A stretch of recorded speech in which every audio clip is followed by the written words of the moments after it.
Hey guys, welcome back to my channel. Thank you so much for being here. If you're new to my channel, please do not forget to subscribe and also turn on your notification.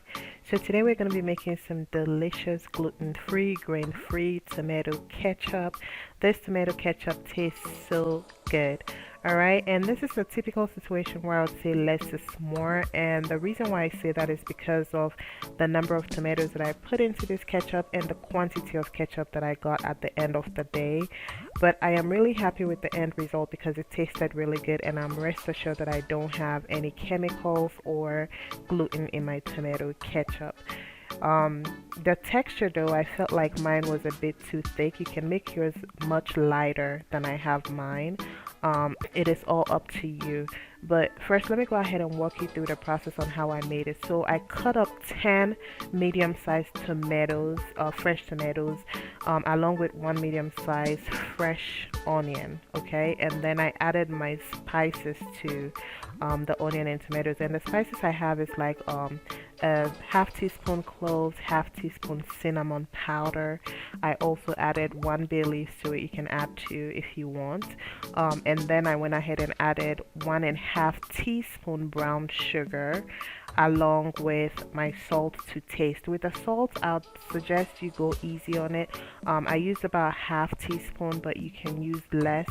You can use more, but I'll suggest using less at first, and then at the end of the day when your tomato ketchup is ready, if you feel like you don't have enough salt, then you can add a little bit to it. But you should be tasting more sugar than salt when your tomato ketchup is ready for you to consume. So after blending all of my mixture or all of my ingredients together, I went ahead and I used a big sifter to sieve out the pulp from the blend. So I used a bigger sifter and I sieved everything out, all of the pulp. With this pulp though, you can use it in your soup or your stews afterwards, but I threw mine away. It's all up to you. You can save it for later in the freezer, or you can use it. Like I said, it's up to you. And after doing this with a bigger sifter, I used a fine sifter to sieve out the pulp once more. After that first sieving process, and once I finished sieving with the small sifter, I went ahead and sieved it the third time to make sure that there was no pulp left behind, because pretty much all you're working with is the tomato juice. That's what you're working with.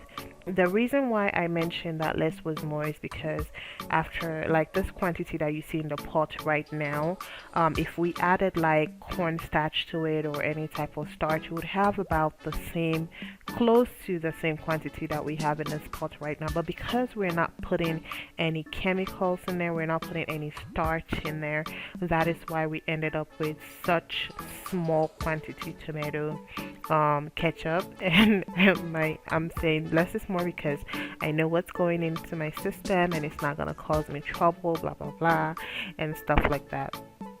But so when I put it on the stovetop, I cooked it on medium heat until it dried up. From time to time I went back and forth and stirred it up just to make sure it's not burning, and pretty much I just stirred it from time to time until it was dried to the thickness that I wanted. I feel like this thickness though, it's a good tomato ketchup thickness, but mine, I dried it up too much and I feel like it was too thick. You can make sure it's much lighter to the texture or the thickness that you want, but this was almost as thick as tomato paste, but you don't want it to be as thick as this. I feel like I dried mine too much, but I was lazy to go back and pour water in there. I felt like it tasted good and I did not want to just add water to it, so I just let it go. But like I said, it tasted so good and I loved the way it turned out.